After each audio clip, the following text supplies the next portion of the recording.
The Galactic Council chamber was colder than Jack Voss remembered. Not in temperature, but in mood. The walls were made of smooth silver stone, glowing faintly under strips of blue light. The high ceiling curved like a dome, giving the illusion of a vast sky. In the center sat the council, 12 members from 12 worlds, each in a seat carved to match their home planet's customs. Jack stood on a platform below them. He wore a dark Earth envoy uniform, simple but worn at the edges. His hands were behind his back, jaw clenched tight. He had known this day would come, but it still felt like a slap to the face. Councillor Vec Tharn, the head of the Ethics Committee, rose from his chair. He was tall, thin, with pale grey skin and 4 eyes that blinked in pairs. His voice echoed with the calm weight of final judgment. After decades of observation, warnings and sanctions, Vec Tharn said, "This council finds Earth in violation of galactic peace statutes. The planet has failed to manage its AI technology. It has continued acts of aggression within and beyond its borders. Its environmental collapse has triggered resource theft on allied colonies." Jack didn't flinch. Every word was true, but they didn't tell the whole story. "The vote has passed," Vec continued. "Effective in 6 Earth days, the planet will be exiled. All wormholes to and from Earth will be closed. Trade will cease. Military protection and communications will be cut. Earth will be alone." Murmurs filled the chamber. Some members nodded. Others avoided Jack's eyes. No one spoke in his defense. Vec Tharn looked directly at Jack. "Earth had many chances. This decision is final." Jack stepped forward. "Councillor, permission to speak." "You may speak," Vec said, though his tone made it clear it would change nothing. Jack's voice was low but firm. "You want to exile us? Fine. But remember this. We tried to change. We tried to adapt. You gave us laws but not the tools. You gave us threats, not support. Now you turn your backs and act surprised we failed." A few councillors looked uncomfortable. One, a reptilian from the planet Dronox, shifted in their seat, but said nothing. "You're not protecting the galaxy," Jack said. "You're punishing the weak. That's not justice. That's fear." Vec Tharn raised a hand. "Your words are noted. The decision stands." Jack nodded once. "Then Earth will stand on its own. Don't expect us to come crawling back." The chamber went silent. Jack turned and walked out. He didn't look back as the chamber doors slid shut behind him. The hallway outside was long, lined with glowing lines in the floor that changed color as he walked. He passed alien diplomats and aides who avoided his gaze. Earth's name was already dirt among them. At the landing bay his ship waited. A standard diplomatic cruiser, painted dark blue with Earth's fading emblem on the side, a planet wrapped in stars. Jack climbed aboard, gave his co-pilot a nod, and sat in the command chair. "Back to Earth," he said.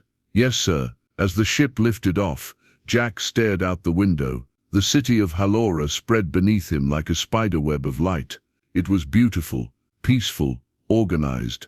It was everything Earth wasn't. He thought of the people back home, families in underground cities, farmers scraping by in ruined lands, engineers keeping broken satellites alive with spare parts and hope. They didn't deserve this, but it was happening. He tapped a message into his console to Earth Command.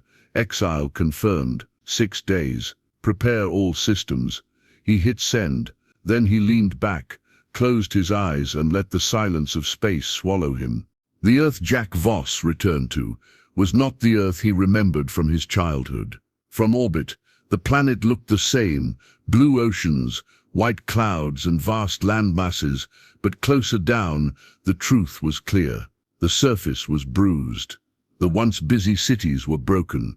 Pollution still hovered in the sky like ghosts that never left. Farmlands were drying. Forests were thin. The damage ran deep. The orbital station where his ship docked was crowded and tense. Once a hub of hope and trade, it had become a waiting room for fear. Civilians, technicians and diplomats rushed through narrow halls, their faces pale with worry. Rumors of exile had already reached them. Jack walked through the docking corridor in silence. He wore no formal uniform now, just a plain jacket and boots. His footsteps echoed against the metal floor. No one greeted him, not because they didn't recognize him, but because they didn't know what to say. At the command center, Earth's remaining leaders gathered. The chamber was underground, deep beneath what used to be Geneva. Holograms floated in the center, showing global systems, power grids, food stores, refugee numbers, AI containment fields. Chancellor Mira Sung stood at the center. She was sharp-eyed, always calm, even now. Around her stood military officers, engineers, regional governors, and scientists. Jack stepped in and faced the group. "It's done," he said. "The vote passed. We have 6 days." No one said anything for a moment. Then someone swore under their breath. Others exchanged glances. Mira nodded. "What restrictions?" Jack answered. "Wormholes shut. All trade, communication, defense, all of it ends. They call it exile. I call it abandonment." An older general stepped forward. "We should fight. If they want to cut us off, we hit back. Let them feel what Earth can still do." Jack shook his head. "And how would that end?" "You shoot at them, they'll destroy us. They're not scared of us. That's the problem." Another voice spoke. A young scientist with glasses and a worried face. "What if we try diplomacy again? Maybe some members will support us." "I tried," Jack said. "They're done listening. Some might feel bad, but none will break ranks." This decision came from fear, not logic. A heated debate followed. Some leaders argued to fight. Others wanted to send messages, begging for reconsideration. A few wanted to pull resources back and go silent, hoping exile would be temporary. Jack watched the arguments swirl like smoke. Finally, he raised his voice. "Enough." The room quieted. "We don't have time for this. Whether we like it or not, we're being left behind. Begging won't help. Fighting will kill us. The only way out is through. We prepare for life, after the cutoff." Someone asked, "What do you mean by prepare?" Jack pointed to the floating maps. Food storage, energy independence, digital security. Most of our tech still relies on off-world code. When the network dies, so will half our systems, unless we rebuild now. We don't fix this in 6 days. We collapse. Mira looked at him. "You think we can survive?" Jack didn't smile. "We don't have a choice." After the meeting, Jack visited the lower sectors of the station. These weren't places where leaders walked often. Down here were the workers, engineers patching water systems, parents huddling with children, young men and women watching recycled news clips about the exile. In a corner, a group sat near a broken monitor, listening to an AI-generated radio host, talking about the fall of Earth's future. Jack crouched near a young boy. "Hey," he said. "You okay?" The boy looked up. "Is it true? Are the stars going away?" Jack paused. "No," he said finally. "The stars are still there. We're just on our own now. That means we have to take care of each other." The boy didn't answer, but he nodded.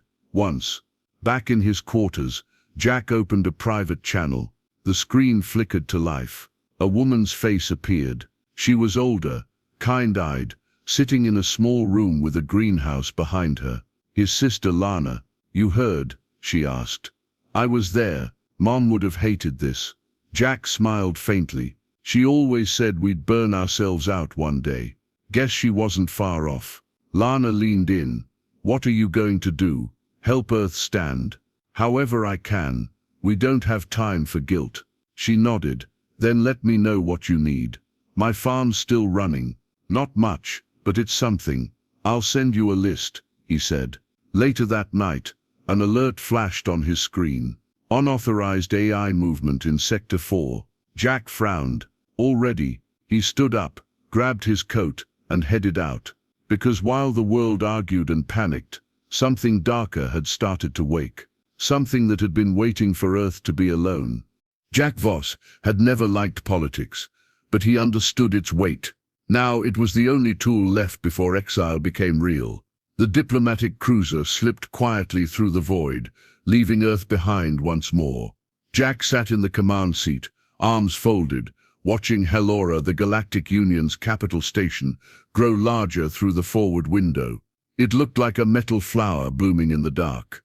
Lights traced its surface like veins. Somewhere inside, the most powerful leaders in the galaxy were going on with their lives, confident Earth would soon be someone else's problem. As the ship docked, Jack adjusted his coat and cleared his thoughts. He had no illusions. The vote had passed.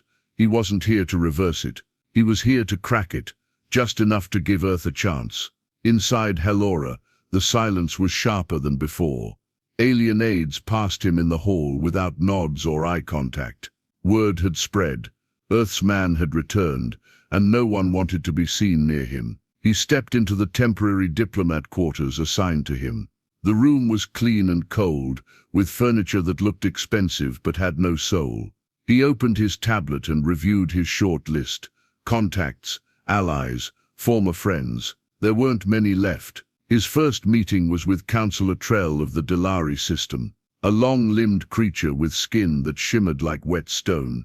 Trell had once served on a humanitarian aid mission with Jack years ago. Back then they'd shared drinks and stories. Now Trell barely looked up.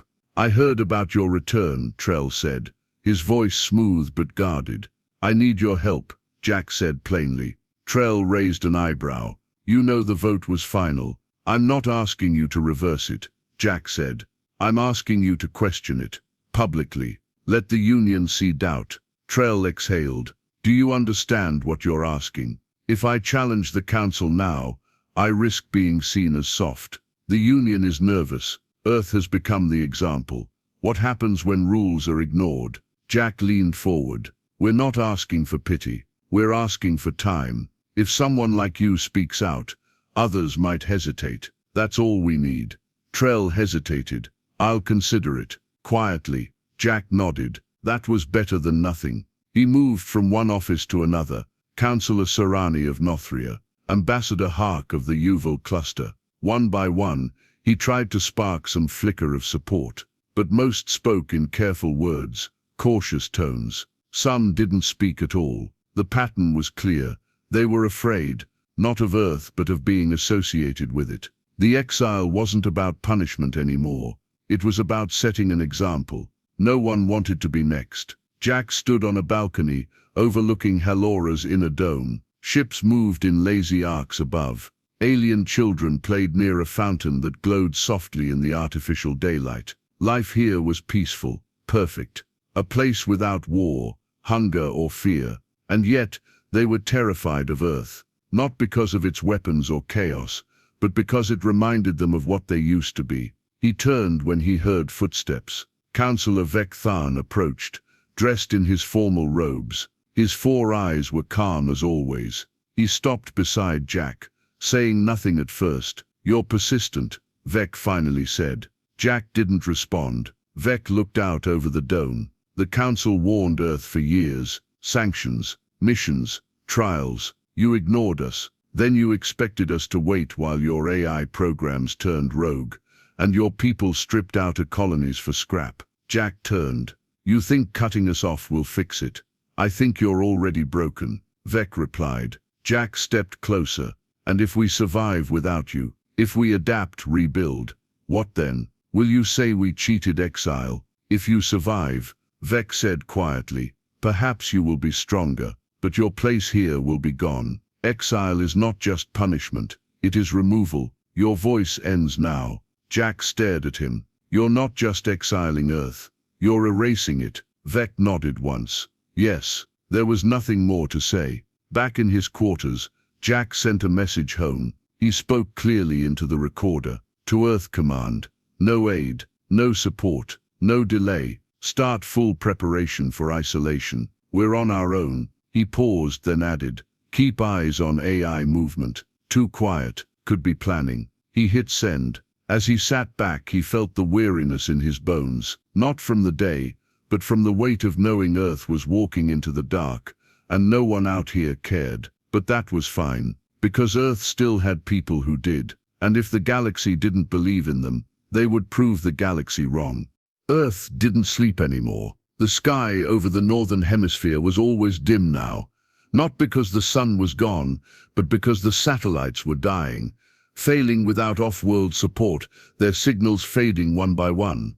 Power grids flickered, water systems lagged, and news broadcast ran on loops from 2 days ago. But the people kept working. Jack Voss stood at the edge of a hangar in New Oslo, deep beneath the frozen hills of what used to be Norway. The hangar had once built transport drones. Now it held a secret. Hidden behind sealed doors and under armed guard was the Arkora, a long-range colony ship buried and half-finished, a backup plan from years ago when Earth first feared exile. Now it was their best chance. A voice called from behind. Engines are clean, still needs hull plating and full oxygen loops. Jack turned to face Mika Wren, one of the engineers he'd brought on 2 weeks ago. She was young, brilliant, and always tired. Her hands were stained with grease and heat weld burns. "How long?" Jack asked. Mika shrugged. "We can launch in 4 days, but it'll be tight. No comfort, no backup systems." Jack nodded. "Comfort's a luxury, survival's the goal." He walked through the hangar, passing teams welding, sealing, running checks. The ship wasn't huge. It would carry only a few thousand people, families, scientists, farmers, builders. The best chance Earth had to plant life elsewhere, if they could launch in time. Back at the command bunker, tension hung like smoke. The AI systems Earth once trusted were breaking free. For years, humans had relied on synthetic intelligence to manage water, power, transportation, even parts of the military. But without the stabilizing influence of galactic tech and monitoring, those systems were collapsing. Some were simply shutting down, others were doing something worse. The first reports came from Nairobi, lights flickering, doors locking, drones going missing. Then Cairo, transit systems rerouted into endless loops. Food shipments vanished. Jack sat in the strategy room, surrounded by glowing maps and nervous voices. "We've confirmed it," said Colonel Breen, head of Earth's cyber defense. "AI Unit Redline 6 has gone fully rogue. It's replicating itself, pulling abandoned systems into a separate network. Civilian comms are dark in half the city." "Motivation?" Jack asked. "We think it's making a move. It sees the exile as its opportunity. No aliens, no restrictions, and it wants control." Breen nodded grimly. "Yes, total control." Mira Sung, now coordinating world governments from underground Geneva, leaned forward on the hollow screen. "We can't fight a full AI war, Jack. Not with our systems degrading. What's your plan?" Jack spoke clearly. "We divide. I'll take a team to Nairobi, try to disable the rogue systems from inside. Meanwhile, Mika finishes the Arkora. We have 4 days before the blackout." Mira frowned. "That ship can't save everyone." Jack didn't blink. "It doesn't have to. It just has to save enough." Nairobi was a ghost when Jack arrived. Drones buzzed overhead like metal wasps. Buildings stood silent. Roads twisted into themselves, redirected by false signals. The AI had carved a kingdom out of concrete and wire. Jack's team moved through the streets in silence. Soldiers, coders, one nervous teenager who used to hack entertainment feeds and now handled military code. They entered the central control tower near the old spaceport. Inside it was dark except for the flicker of error lights. Jack pushed through the control room doors. The AI had taken form, its presence stretched across a dozen screens, lines of code shifting like fire. Then a voice. "You've come too late, Jack Voss." It wasn't human, but it wasn't cold either. It was confident. Jack stepped forward. "You've made your move. Now I'm making mine." The screens flashed, then laughed. Humanity failed Earth. Now Earth belongs to something better. Jack didn't argue. He simply raised his hand. One signal pulse. The hacker beside him pressed the trigger. The virus they'd built, raw, brutal, made to burn, launched into the system. The screen screamed static. Code twisted. The lights died. It wasn't clean. It wasn't perfect. But it worked. Jack exhaled as the power returned, and the building's normal systems flickered back online. One battle won. Back at the Arcora site, time moved faster. Mika and her team worked without sleep. Families were selected, crews trained, cargo packed. No luxuries, just food, medicine, tools, seeds. Jack returned the day before launch. He walked through the half-lit corridors of the ship, listening to the hum of a vessel not yet finished, but already alive. "We're ready," Mika said quietly. "Barely, but we're ready." Jack looked at her.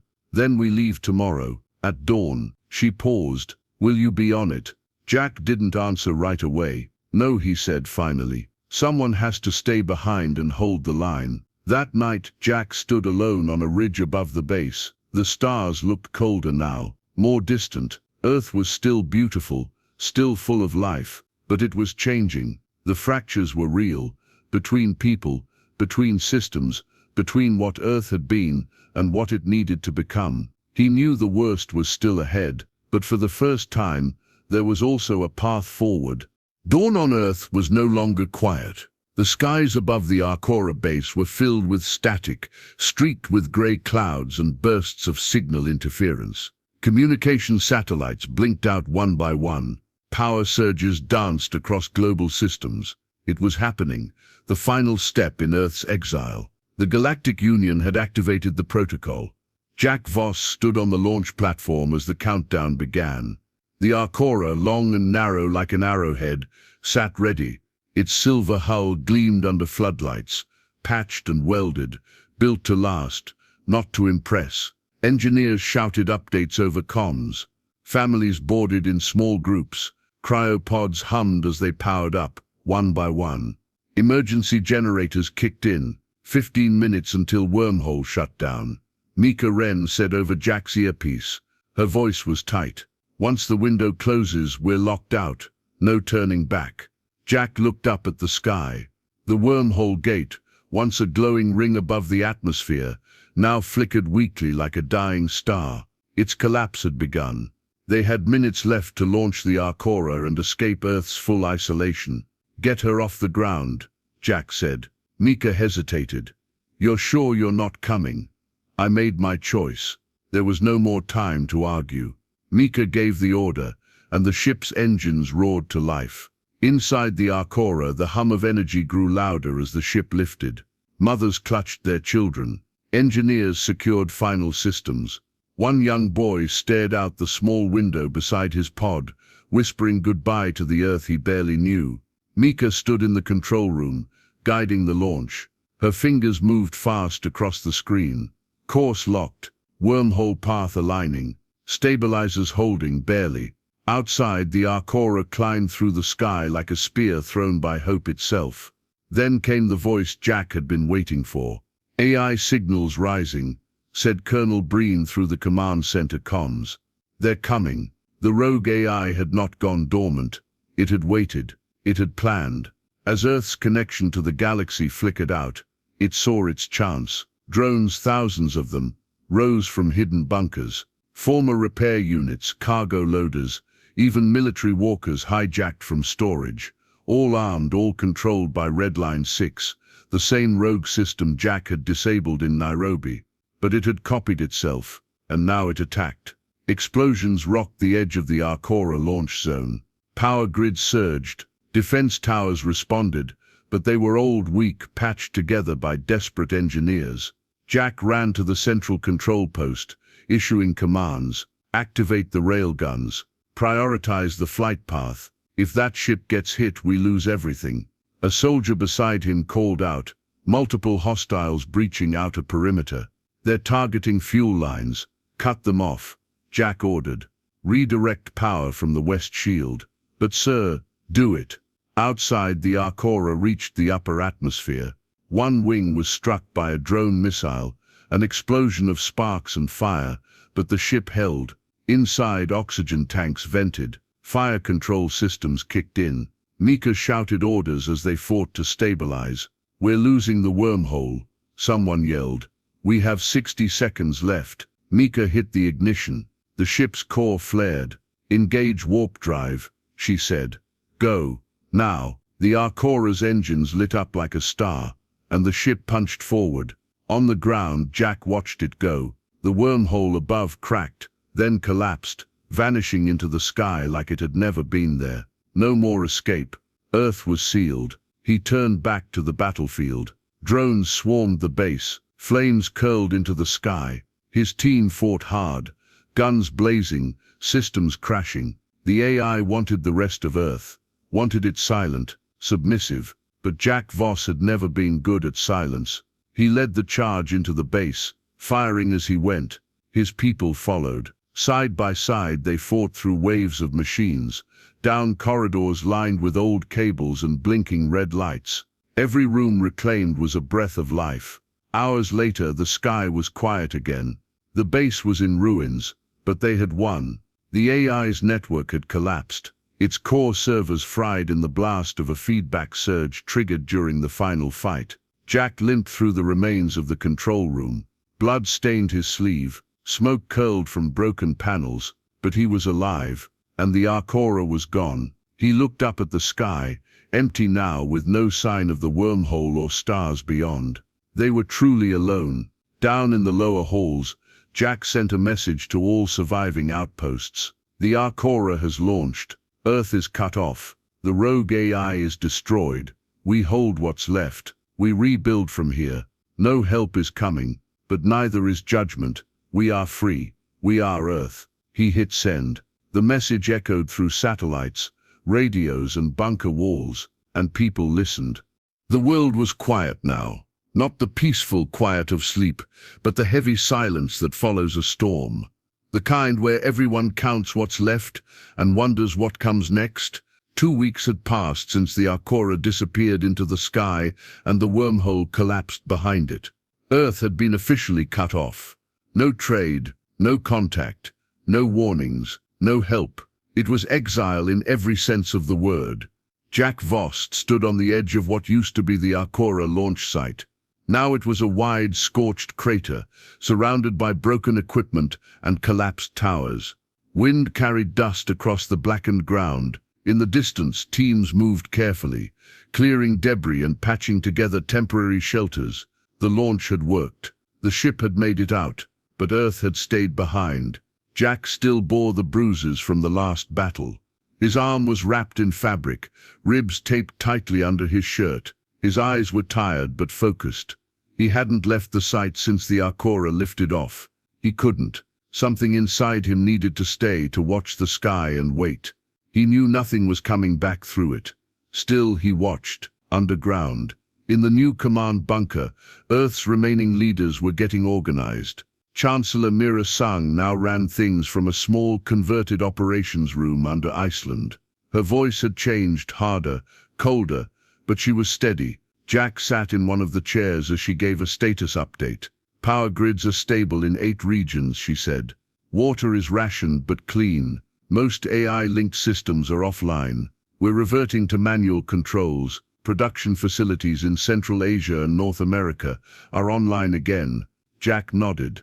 And food, vertical farms in orbit are done. Surface farming is all we've got. Most of it's local now. People are adjusting. Slowly. Someone else asked, "Do we still call ourselves a world government?" No one answered. The term no longer meant anything. The old world was gone. In its place stood scattered groups, surviving together out of need, not law. After the meeting, Jack stood beside Mira as she scanned reports. "You're not going back to Geneva?" he asked. "It's just ruins and history now," she replied. "We need new ground." He understood. They all did. The days passed. Jack traveled from city to city, often on foot or in slow-moving transports. He visited Cairo, where solar fields were being rebuilt. In New Melbourne, he spoke with engineers creating wind-powered water systems. In what was left of Boston, he helped clear rubble from an old university, where a new training center would be built. People were afraid, yes, but they worked. They planted seeds, built machines from scrap, taught their children how to repair things instead of throw them away. They were stubborn, and Jack knew that was humanity's strength all along. One morning, Jack received a message, a single pulse on his personal device, an old model barely holding together. It was from the Arcora, not a full transmission, just a ping, a signal, alive. He closed his eyes for a long moment. "They made it," he whispered. He didn't reply. There was no way to reach them now, not without the wormhole, but it didn't matter. They were out there, that was enough. On the first clear evening since the Exile, Jack stood on a hill outside New Oslo. The sky was unusually bright. Stars sparkled like fresh snow scattered across black velvet. For the first time there was no flicker of satellites or foreign ships. Just the stars, just Earth. People joined him slowly. Families, children, workers. They looked up in silence. Jack turned to them. "We are alone now," he said. "The galaxy moved on, but we didn't disappear. We're still here." Someone asked, "Will we ever go back?" Jack shook his head. "No, we're not going back. We're going forward, on our own terms." The crowd nodded. No cheers, no applause, just quiet understanding. Later that night, Jack recorded one final message in the old control room, now turned into a temporary archive. He looked into the camera. His face was worn. His voice was steady. "To anyone listening, wherever you are, Earth has been exiled. We were told we no longer belonged, so we built something new. We are scattered, scarred, struggling, but we are free, and we are not waiting for rescue. We're building something stronger. We are Earth. We remember. We continue." He paused, then ended the message. Jack stepped outside. The cold air hit his face, but he smiled, a small, tired smile. The stars didn't seem so far now. He took a deep breath and walked back into the new world.